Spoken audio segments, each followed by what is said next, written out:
You're watching The Breakfast Club. Morning, everybody. It's DJ MV Angela Yee, Charlamagne the God. We are The Breakfast Club. We got a special guest in the building this morning. Yes, sir. Goes by the name of Ishmael Muhammad. Brother Ishmael Muhammad. Brother Ishmael Muhammad. How you doing, brother? I'm doing well, thank you. I made the joke to Brother Don yesterday that I never see Brother Ishmael anywhere outside of the mosque. I always on stage Moss Marion with Minister Farrakhan. I never seen you just out.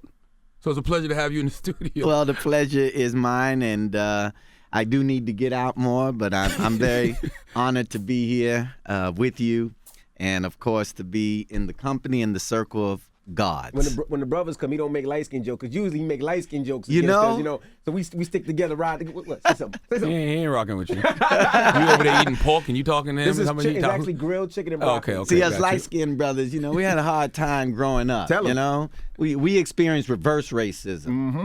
I feel like you guys Explain had that it a little. easy. No. No, it's harder. Because the light skin of our people were always favored more by the slave master. Oh, I thought you meant you coming up. No, yes. Okay. Yeah, because, then those that are darker complexion and that are darker, they look at their lighter brothers or lighter sisters and feel in some way that they are favored or privileged because of their color. So when I was growing up, I wanted to be darker, so I would sit out in the sun and put suntan lotion. and if I didn't have suntan lotion, this is the honest to God truth. Yeah. I would go and get some of the cooking oil out of the kitchen. Cooking oil? He was trying to Cooking get oil. darker. I was trying to get. Your mom This beat is a you real for doing story. So you didn't want the This is beige a real privilege. story. You didn't want the beige No, privilege? I didn't want the beige privilege. I wanted to be dark, black, and beautiful. Okay. Even though, I accept my mocha color, or high yellow. We color. got to, right? Yeah, absolutely. And you got to embrace yourself. So. Now, for those who don't know, what is your relationship with the Honorable Minister Louis Farrakhan? I have the honor and privilege of serving as his National Assistant Minister. And I also am deeply humbled to be one of the sons of the Honorable Elijah Muhammad. Absolutely. So that's my relationship to the minister and my function in the Nation of Islam. Why do you think your father doesn't get the respect he deserves on a national level as far as like being a black historian, like the Martins and Malcolm X's and Mandela's? Somebody we learn about in school. Yeah, I It's feel part like of the Elijah curriculum. Muhammad should be taught about. I agree with you. Elijah Muhammad is known by his students, Malcolm X, Muhammad Ali, the Honorable Minister Louis Farrakhan. And I think the reason why he doesn't get the credit that he deserves is because of the idea that he introduced, the truth that he spoke, even though it was echoed through those fantastic and great students of his. But he is the father. He is the master teacher. And Elijah Muhammad's idea upset white power, upset white people. And so it is the truth and the idea that he spoke that I think is the reason why he doesn't get the credit that he deserves. And in truth, we wouldn't even be talking about Elijah Muhammad today if it wasn't for Minister Louis Farrakhan. Absolutely. And because of Minister Louis Farrakhan's love for his teacher, the Honorable Elijah Muhammad, and his work in the last nearly 40 years of rebuilding the Nation of Islam, then the teachings, the message, and the great commission of the Honorable Elijah Muhammad is known now throughout the world. It's always interesting to me, though, because I always think, it seems like the son would have just naturally taken leadership of the NOI, but it was passed to the minister. Or did the minister just decide to take the reins? So you were How did probably that really work? young, too. I was young, but actually when the Honorable Elijah Muhammad departed in 1975, his son, Warithuddin Muhammad, did assume the position of leadership. And it was only after the Honorable Minister Louis Farrakhan saw that his son was no longer advocating a lot of the principles and the agenda and program of the Honorable Elijah Muhammad, that he decided that it was necessary to depart from Warithuddin Muhammad's leadership and to put back in front of our people and into the black liberation struggle the proven idea, program, and agenda of the Honorable Elijah Muhammad, which of course centers on self-love, self-knowledge, and self-sufficiency. Your Now- father's book changed my life. A Message to the Black Man. That's one of the books my father gave me when I was younger that got me on that right path. Yes, Yeah. yes. But then I tried to read How to Eat to Live, and I'm like, not right now, Elijah. I like Chick-fil-A too much. Well, I like Chick-fil-A too. Okay. You know, good. If you're gonna eat meat, the Honorable Elijah Muhammad taught, just make sure that it's wholesome meat, and of course, you see a change now in the American consumers that they want more and more healthy foods, free of GMOs and hormones, and all of the things that now have come out are very harmful to the health of our society. Absolutely. Now, we recently had Hillary Clinton on, and I know that the Honorable Minister Louis Farrakhan has said that Donald Trump versus Hillary Clinton is Satan versus Lucifer. So what does that mean that we're supposed to do, and how do you feel about that? But that's what the webcast is about this Sunday, right? That's exactly right. I mean, we have a very difficult choice in front of us, and both of these candidates, these figures, what we have to ask ourselves as a community is, what are they offering us? And he likens and compares, or gives the example of Satan. If Satan casts out Satan, he's divided against himself. This is a scripture, How then can his kingdom stand? So on one side, you have Trump calling Hillary Crooked Hillary, and she responds back to Trump saying, lying Trump. So you have both of them going at each other, but at the end of the day, what are they offering the American people? What are they offering the black community in particular that is meaningful, that is substantive? Are they offering real solutions to the problems that America is facing? Are they giving to the American people and to the black community answers to our many questions? So there's a lot to be desired from both candidates. We don't have that much time, and it seems like, I guess people say it's the lesser of two evils, but Trump just seems so far apart, so far away, Yes. And he's not a politician. I don't really think he knows much about getting things and getting processes and getting things through the White House. It just seems like it's a reality star person versus a presidential candidate, somebody who's been there for 30 years. And it seems like people are so stuck on, oh my gosh, she lied about the emails. Oh my gosh, she did this. Oh my gosh, she did that. Mass But incarceration. I honestly feel like Donald Trump is 30 times worse. It's kind of like having a 5-year-old run the country. Like, he doesn't know what he's doing. Well, the minister, said as much of Trump that he it would take us on a rocket ship Straight to hell. Straight to hell.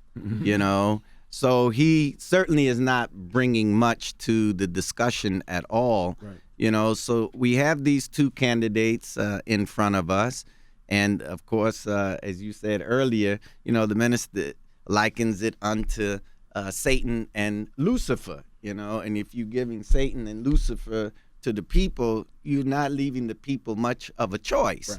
Right. But the minister is going to go further into this and, of course, offer real solutions to the problems that we as Americans face, the black community faces. This Sunday, October 30th, he's going to be speaking live from our headquarters mosque in Chicago at 10 a.m. Central, 11 a.m. Eastern. And we do feel that with the important election that's in front of us, he's delivering this speech 8 days ahead of the national election, that we need to hear what Minister Farrakhan has been saying and is saying and will say regarding this most important election. It's the most serious election in the history of the American government, in the history of this nation. And the minister offers insight and a perspective with foresight and hindsight that we think is very, very necessary for people to tune in and to listen to a different perspective, I would say, And of course, the minister always is bringing us to what God has said to us what God would have us to do. And at the end of the day, that's the most important thing. We got to know, what is God's agenda for us? What has God said, and what is God saying to us in a time of great trouble and confusion that we live in? So we are certainly looking forward to the minister speaking this Sunday, and people can tune in live on NOI.org. It will be webcast worldwide, and we thank God for Minister Farrakhan. Are you going to vote, Brother Ishmael? Because earlier this year, Minister Farrakhan said you should vote, but just know who you're voting for. Exactly. And then last week he said, don't let anybody tell you that you have to vote. That's and right. his vote goes to Christ. I totally agree with voting for Christ, but I feel like I want to vote. So it's like I feel torn. You know what I mean? Well, you have to vote your self-interest. And the Honorable Elijah Muhammad said that 90% of the votes that the black man casts are cast by ones who do not know or do not have the knowledge of what they're voting for. Right. So, the hallmark of a democratic society is that you have an enlightened electorate. So it assumes that the people, when they cast their vote, are voting in their self-interest. So our vote has to be tied to a vision.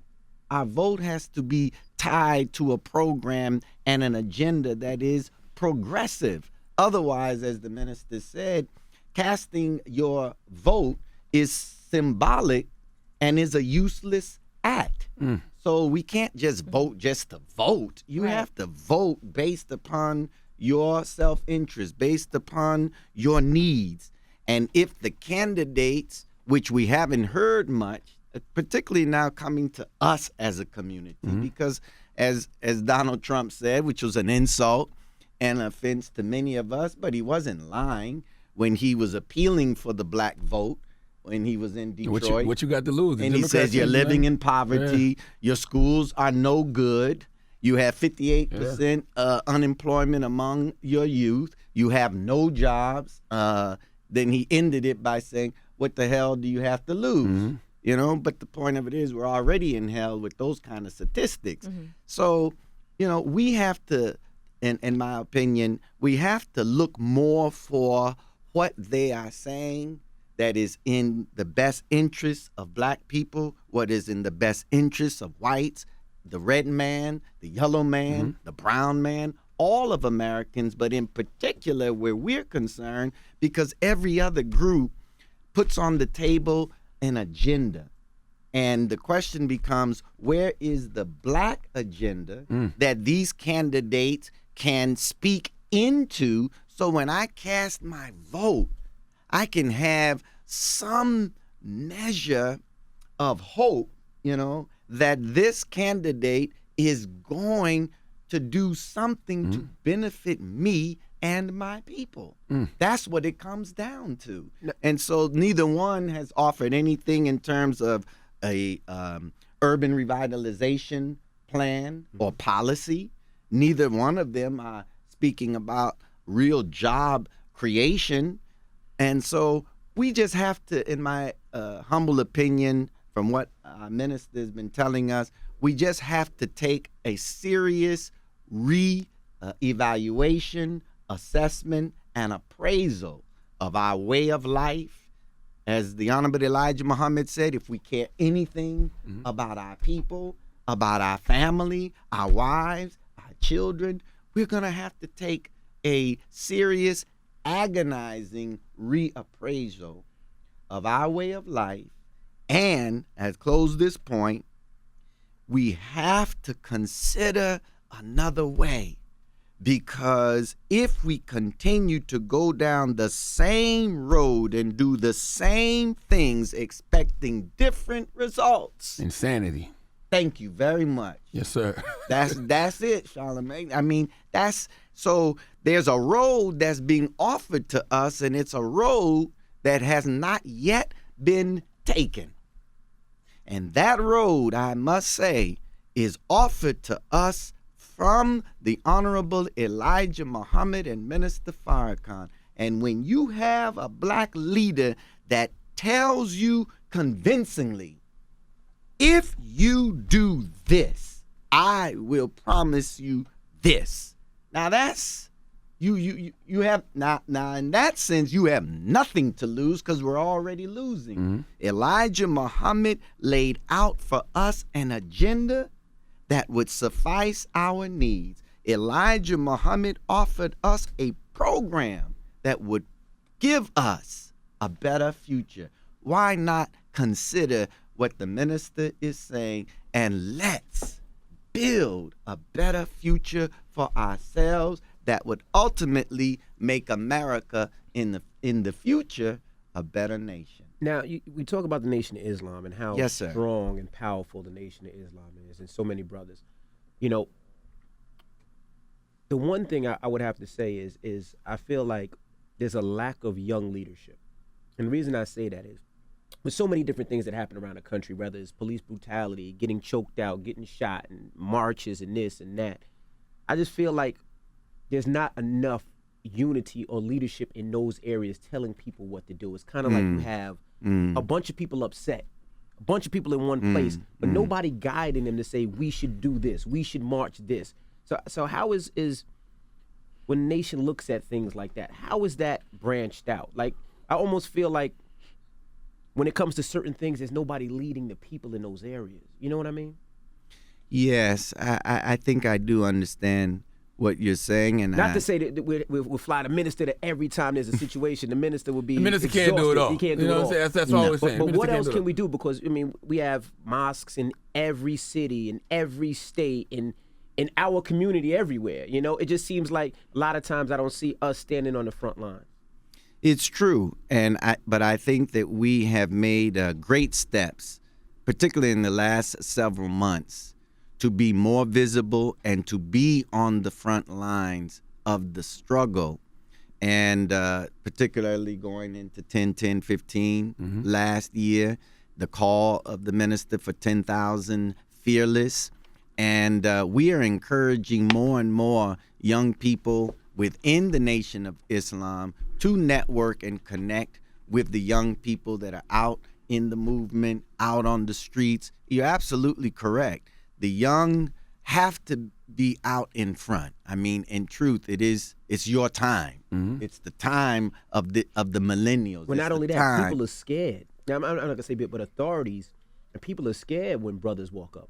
When they see brothers walk up and they got them suits on and they look fresh to death and they look serious, they know what it is. They know what it scares the means. establishment more than an organized group of black people. Well, you know that's right. Yeah, that's what we need more of, because now it's no longer we just gonna lock them up and throw them in there and leave them for a couple of days. They know it's uniform. They know it's structure. They know they're there for a reason.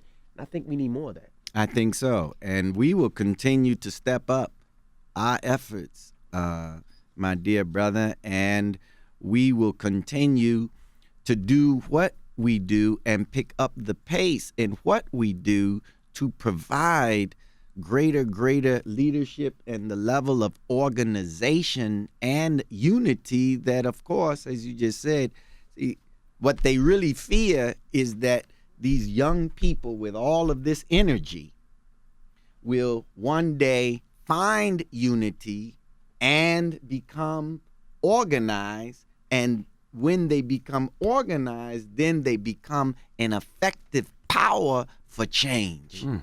That's the key, and that has always been the denial objective of the U.S. government, played out through, of course, the FBI under J. Edgar Hoover.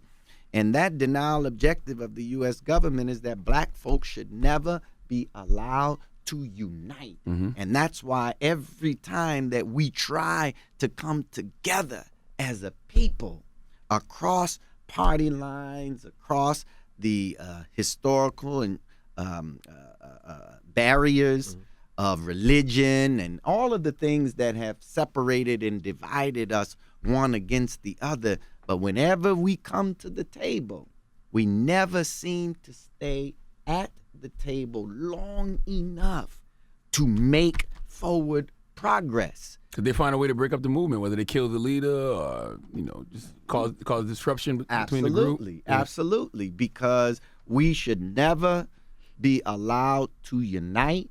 We should never be allowed to effectively organize for ourselves. But the time has come now. And what I love about this generation is that they're fearless. And they now have a spirit in them, not like the fathers. And I find more and more when I work among young people that they are not impeded by the barriers of their fathers of yesterday, that they have moved past that. And regardless of Christian, Muslim, Hebrew, Rastafarian, whatever you are, Right. we recognize that we are a people. We recognize that the time is now for us to do something in the way of justice and in the way of securing a better future. So that gives me great hope. But we have to organize, DJ Envy, more effectively. And that has always been the key. The key is unity. The key is effective organization. But it is in the hands of young people. And we have to continue to encourage young people and give them the wisdom of what God has given to us through all of our elders. I mean, this generation, I always say, it's easy for me to stand before an audience. It's easy for me to go out because the wisdom is already here. Yeah. I don't have to, come up with something in my head. We got Booker T. Washington's words. We got Marcus Garvey's words. Absolutely. We have Elijah Muhammad's words. Absolutely. We have W.E.B. Du Bois' words. Yeah. We have Dr. King's words. We have it all. But that's scary too, because it's like the information is there. Like the plan has been there. The blueprint has been there. Why aren't we following it? Because in truth, there are many who don't know it's there. And the enemy has given us I would call it the more acceptable expressions of our great leaders, but not the substance of what these great leaders offered to our people that would put us in a better condition. So if you reduce Dr. King to having a dream, Yeah. but Dr. King was more than a dream. He was offering real solutions, but how many of our young people really know what Dr. King said in 1966, 67, and 68 before he was murdered? It's the latter years of the great leaders where their wisdom was matured through trial and error. And as they, in their evolutionary development, grew in the struggle, the real richness of what these men gave was not in their first years in the struggle, it's in the latter years. And what you don't have in school and what is not lifted up is the latter years of Booker T. Washington, W.E.B. Du Bois, Dr. King, and especially. So we're missing the substance of these men. And all the enemy wants is for us to have them symbolically, so you have symbols without substance. And it's the substance that changes reality. I also feel like we do have leaders, but a lot of times people don't seek that out. Or I do feel like there's a lot of opportunity available. There's a lot of information out there, like you stated earlier. But a lot of times people are so distracted by just doing what they're doing in their everyday life. If it doesn't affect them, I feel like people don't care. If it hasn't directly something happened to you or somebody close to you, you're just kind of like, okay, I'm observing what's going on, but I'm not going out there trying to be part of a movement.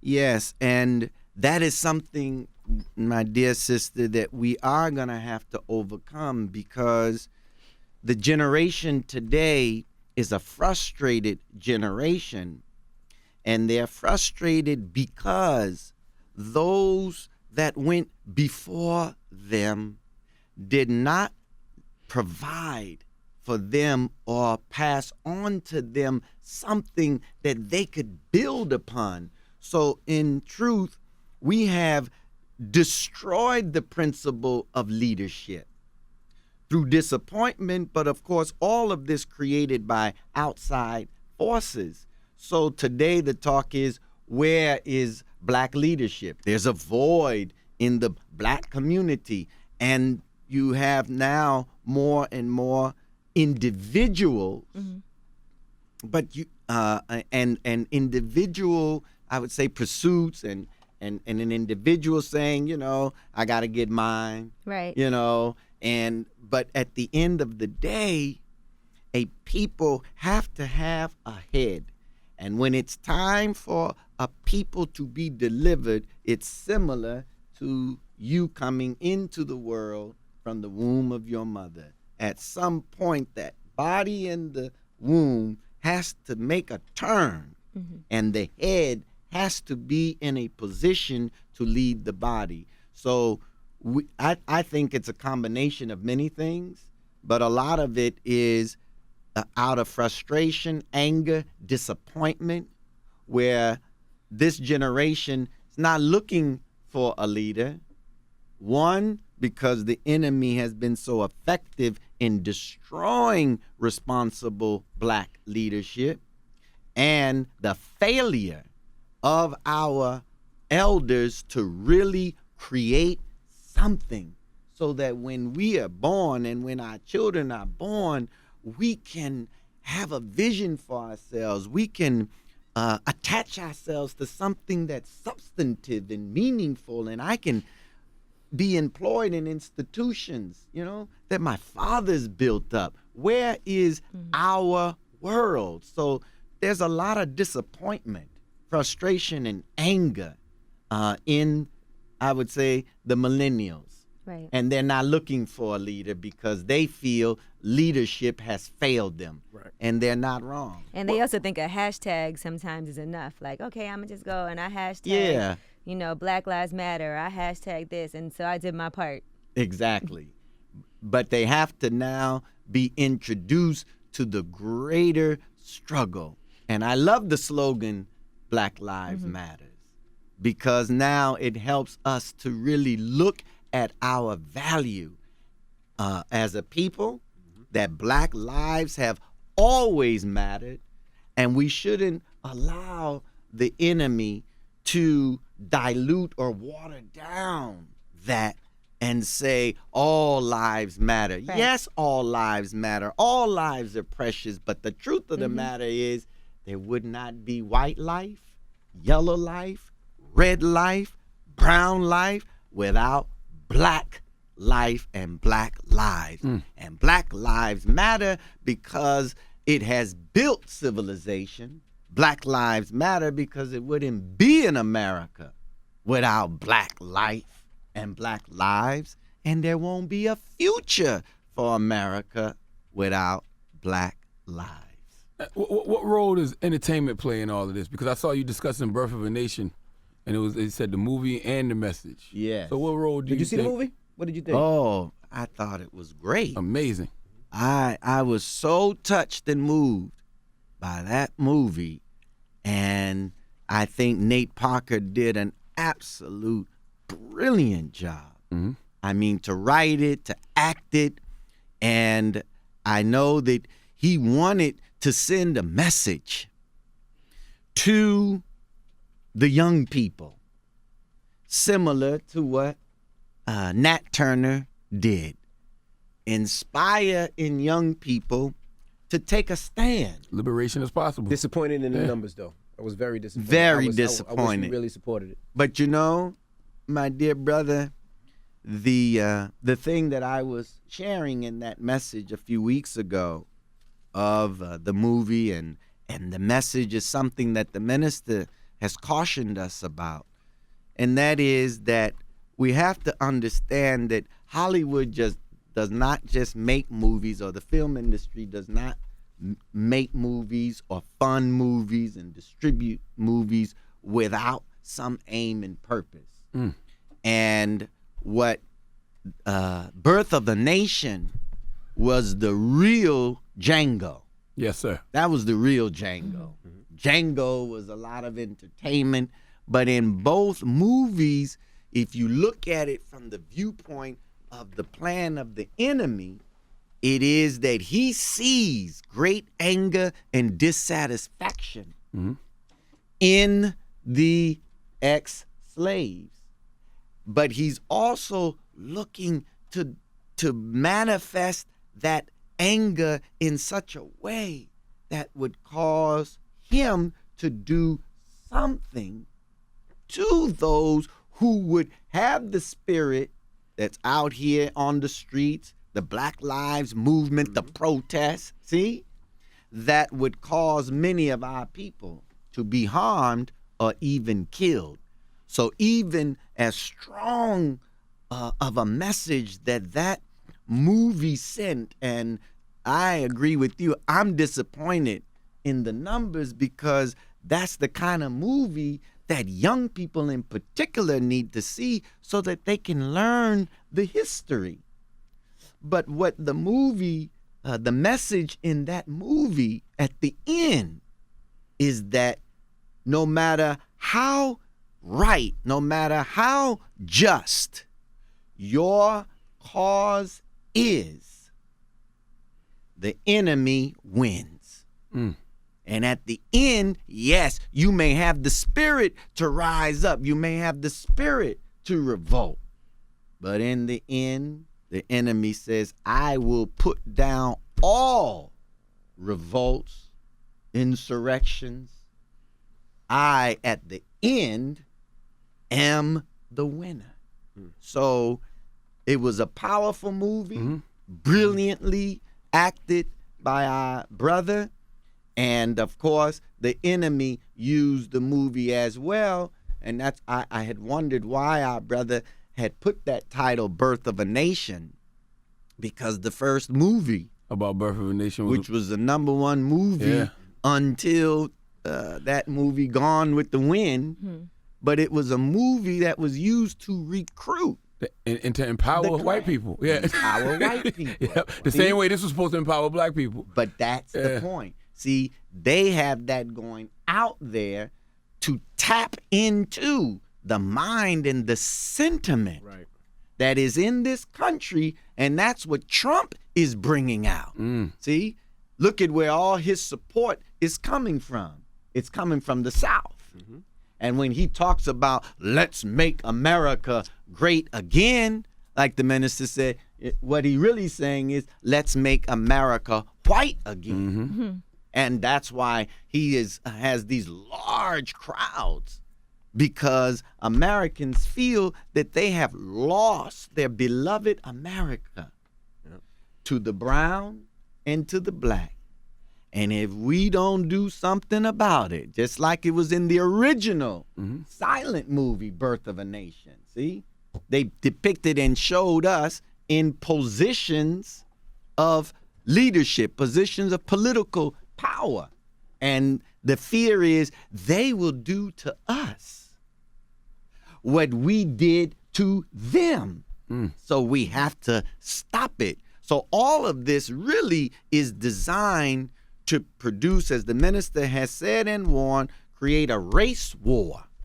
So even though the numbers, DJ Envy, was low, it probably was good in the sense that God is protecting us from the plan of the enemy. Because if those who saw the movie, the emotional chords that it touched, I mean, that movie moved me to watch and to know how degrading and humiliating it was for our fathers to have to suffer their mothers and their wives, to be violated by the slave master and have to stand outside of the slave master's house while your mama is being taken advantage of.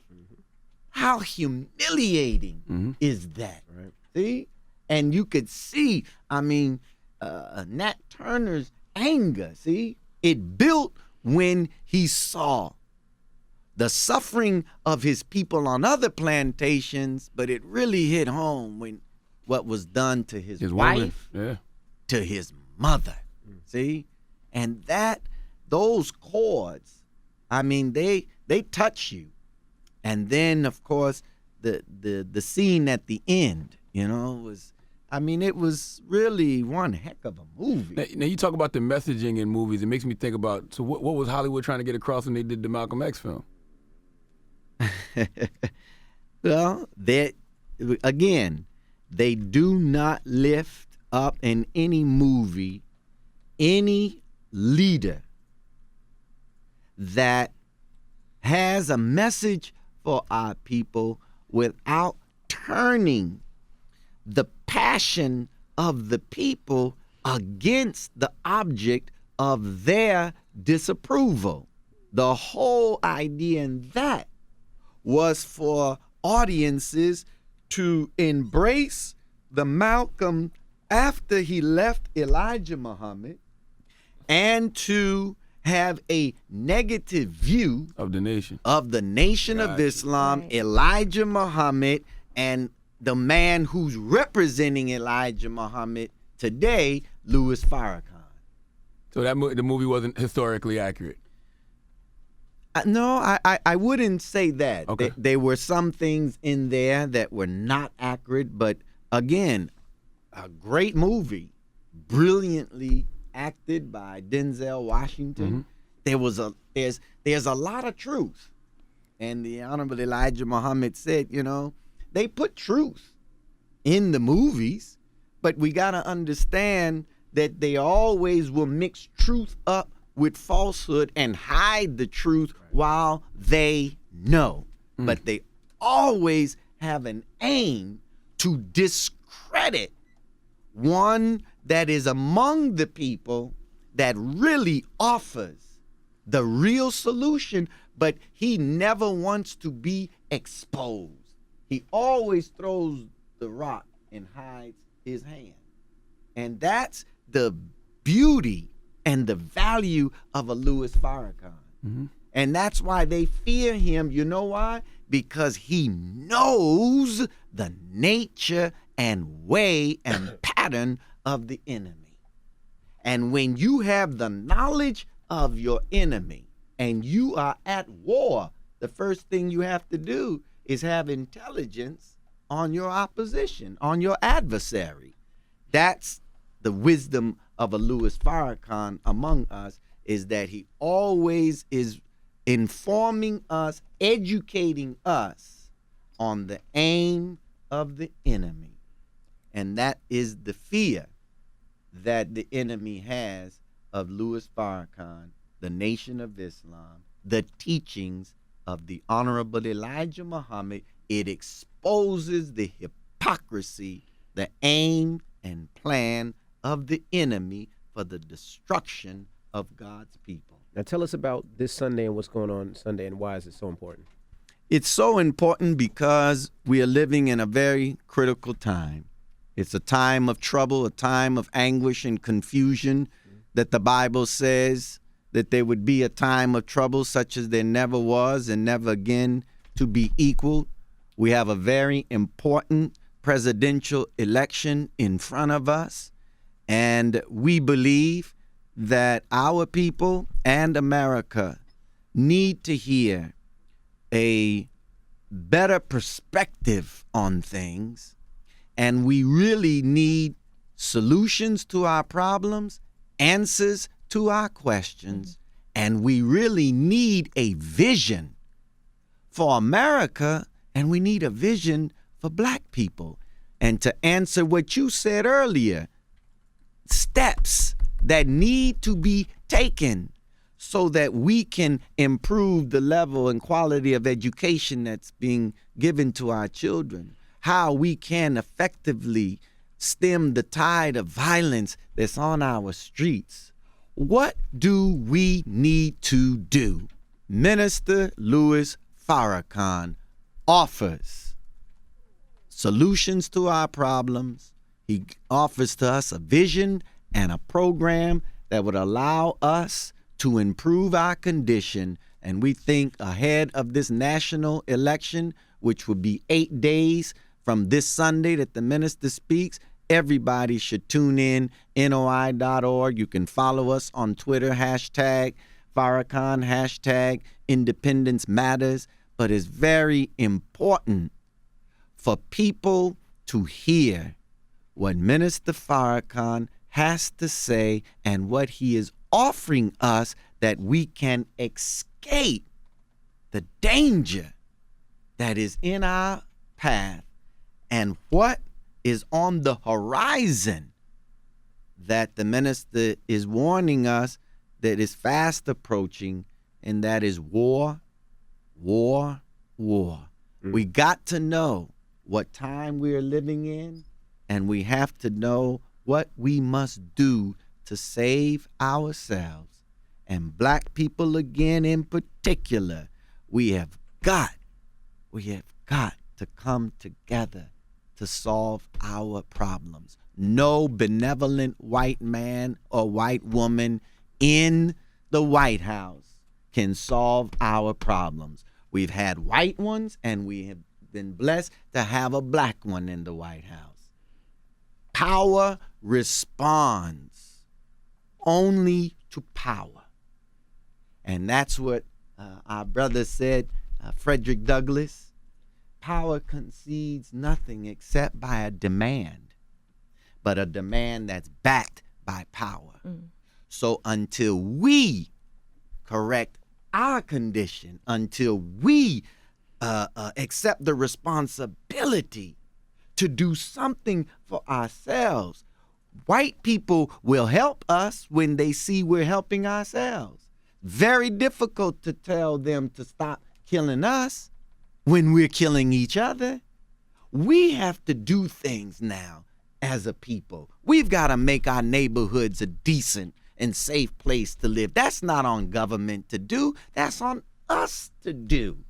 We have to improve the education. That's not on them to do. If Donald Trump said your schools are bad, yeah, that's because you set up those schools. So what are we going to do? Continue to look to them and depend on them to do for us what we must do for ourselves if we want a better future. We got to hear what Minister Farrakhan is saying, because that is our future. He's got the right message. He's got the right program. He's got absolutely what we need to make ourselves better. We need to hear Minister Farrakhan. This Sunday at 10 a.m. Tune in again. It is NOI.org if you want to see it. And we appreciate you for joining us, brother. Oh, thank you Ishmael so Muhammad, much thank you for the coming, honor sir. and the privilege. And you all do a great job at what you do. And I think you already know that interview that you conducted before 10/10/15 last year and the subsequent interview with Minister Farrakhan was absolutely one of the best. And I mean, people are still commenting on social media. My son is in Mexico. He goes to school there, and he said, he watches you all the time. And he just said, well, you all do a great job at what you do. But that interview in particular with Minister Farrakhan was just off the chain. Well, tell the minister he owes us too. He said he was going to come by. The minister don't owe us nothing. Don't ever say that. But now you know he's a man of his word. Right. Yeah. He did say that. We're going to create a juice, something special just for him when he comes by the juice bar. We open up We'll a call juice it the bar. Farrakhan. A lot of ginger. A lot of ginger. Yeah, go down harsh, but it's good for you. With a little lemon. There you go. And a little cayenne. There you go. Spice it There up. you go. Oh, There you yeah. go. Oh, It's yeah. nice some of the brothers have already come I know, by. yeah. To already Absolutely. the juice bar in Brooklyn. They show a lot in of Best support. Eye, so Oh, it's I great. wish I had time to go by there. Next But time you you're all in keep town. up the But great it's always work. very inspiring, Thank you. so we do appreciate it. And I'm sure you've never engaged in any locker room talk like Donald Trump says every man has done at some point in his life. No, thank God for the teaching and training of the Nation of Islam. Right. All right. It's the Breakfast Club. Good morning. God bless you. The Breakfast Club. Every weekday morning. Tune in